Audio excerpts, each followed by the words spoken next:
सूरज fourth angle पर बहुत ही positive होता है और इसकी पॉजिटिविटी नई मंजिलों की तरफ राहें खोलती है। अगर आप उलझे हुए पाइसियंस हैं, वीक पाइसियन हैं और आप हालात को संभाल नहीं पा रहे हैं,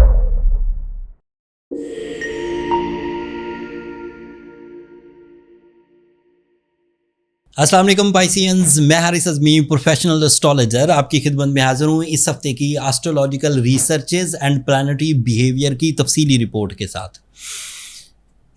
एक बड़ा इवेंट है इस हफ्ते, तकरीबन आखिरी दिन। ये हफ्ता कोई 29 मई से शुरू होकर 6 जून तक चलेगा और हफ्ते के आखिरी दिन 6 जून को वीनस आपके लिए थर्ड एंगल पर आ जाएगा।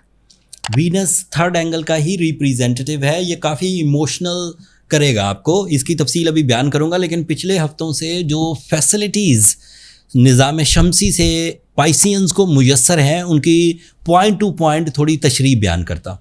आपके लिए मार्स 6th एंगल पर है और पॉजिटिव है। So you are ready for the competitions, you are ready for physical strength, you are ready for some travelling, you are ready for higher education, you are ready for some investment in the property side. So ये Mars की support थी और ये अभी चलेगी। तकरीबन इसके 20 दिन गुजर चुके हैं, 20-22 दिन अभी बाकी हैं। सूरज आपके 4th एंगल पर है। इन अ सिंगल लाइन सूरज 4th एंगल पर बहुत ही पॉजिटिव होता है और इसकी पॉजिटिविटी नई मंजिलों की तरफ राहें खोलती है। जिन चीज़ों में, जिन प्रोजेक्ट्स में, जिन रिश्तों में, जिन सेहत के मसाइल में आप उलझे हुए हैं, अगर उलझे हुए हैं तो उसमें से कोई ना कोई हल निकल आएगा एंड आप पीसफुल प्लेजेंट वे में सुख और सुकून इंजॉय कर सकेंगे। सूरज आपके इरादों की मजबूती की वजह भी बनता है। ये बंदे को करेज देता है, डिसिप्लिन देता है एंड इसकी वजह से नई अपॉर्चुनिटीज़ भी मुयस्सर आती है। On the same 4th angle mercury जो कि 4th एंगल का रिप्रेजेंटेटिव है वो भी मौजूद है। तो दैट मीन्स जब सूरज आपसे फैसले करा रहा होगा, नए रास्ते दे रहा होगा, उसी वक्त आपकी कैलकुलेशन बड़ी एक्यूरेट होंगी, आपकी प्लानिंग बड़ी एक्यूरेट होगी and mercury is responsible of your love life also. तो जब आप लव लाइफ का डिसीजंस लेंगे, किसी इन्वेस्टमेंट का डिसीजंस लेंगे, किसी एजुकेशन का डिसीजन लेंगे, किसी पब्लिक इंटरेक्शन का डिसीजन लेंगे, किसी जॉब का डिसीजन लेंगे, तो बड़ा ही एक्यूरेट होगा।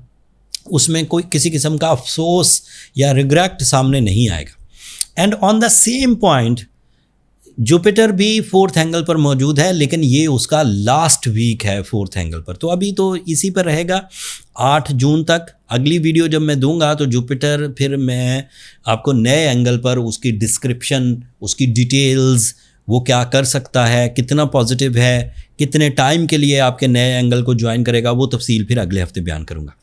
एंड लास्टली, क्योंकि बड़े 10 दिन भी इन्हीं दिनों चल रहे होंगे ये जून के पहले वीक में, तो आपके पास स्पिरिचुअल स्ट्रेंथ, ब्लेसिंग्स जिलहज की वजह से वो भी मुयस्सर होगी। So you are okay in your physical abilities, in your love life, in your career, in your travelling, in your education and even in your romance side. But there is only one problem जो कि पिछले कई सालों से, तकरीबन 5 साल तो हो गए मुझे बयान करते हुए, सैटर्न आपके लिए नेगेटिव है और वो 67 में से गुजर रहा है।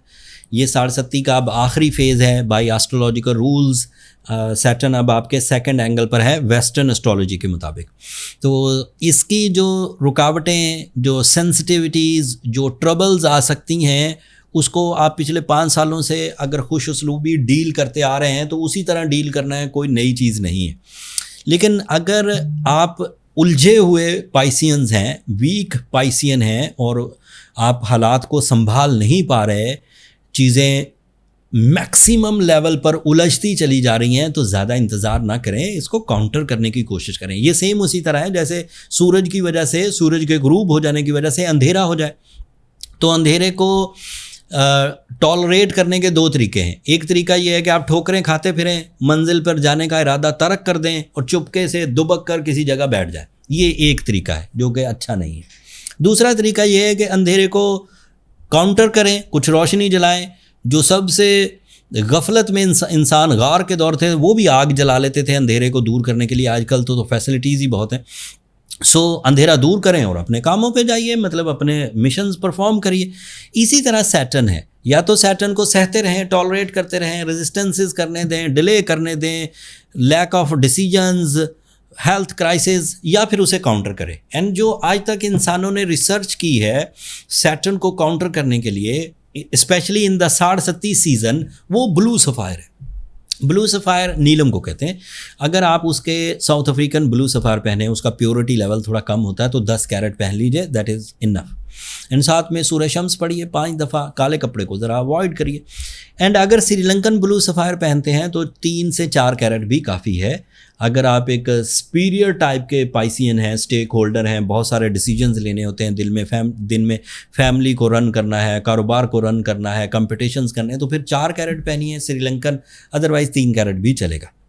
सो इससे सैटर्न बैलेंस हो जाएगा। अगर सैटर्न बैलेंस हुआ तो मरकरी, मार्स, सन, जुपिटर, मून, वीनस सब अच्छी फॉर्म में है। तो आउट ऑफ 7 प्लैनेट 6 तो अच्छी फॉर्म में है। एक ही ट्रबल दे रहा है, उसे काउंटर करना है, और काउंटर करने का तरीका मैंने आपको बयान कर दिया। अगर blue sapphire, natural blue sapphire दरकार हो तो स्टोर का लिंक भी नीचे डिस्क्रिप्शन में आ रहा होगा, वहाँ से भी आप बाय कर सकते हैं। अगले हफ्ते वाली वीडियो ज़्यादा इन्फॉर्मेटिव होने वाली है पाइसियंस, जब जुपिटर आपके लिए 5th एंगल पर अपीयर होगा। सो होगा तो 12 साल के बाद, लेकिन होगा 1 साल के लिए। क्या रुख इख्तियार करेगा, लक सेक्टर कितना रहेगा, नॉलेज कितनी रहेगी, किन किन मामलात में आप खुद कफ़ील हो जाएंगे, वो सब डिटेल बयान करूँगा आप वो, लेकिन अगले हफ्ते। अब अगले हफ्ते तक के लिए मुझे और मेरी टीम को इजाज़त दीजिए। अगर ये इन्फॉर्मेशन जो मैंने पॉइंट टू पॉइंट आप तक बयान की, अगर इससे आपको कुछ आसानी महसूस हो, अल्लाह ताला की नेमतों को समझने का मौका मिला हो, तो अपनी दुआओं में मुझे और मेरी टीम को ज़रूर याद रखिए। पाइसियंस, आप लोगों की दुआएं मेरे लिए बहुत मायना खेज़ हैं, दुनिया के लिए भी, आखिरत के लिए भी। इन चैनल को भी ज़रूर सब्सक्राइब कर लीजिएगा। आपकी सब्सक्रिप्शन बहरहाल हमारी हौसला अफजाई की वजह बनेंगी। एंड इस हौसला अफजाई के लिए इन एडवांस शुक्रिया। अगले हफ्ते तक के लिए अल्लाह ने के पास।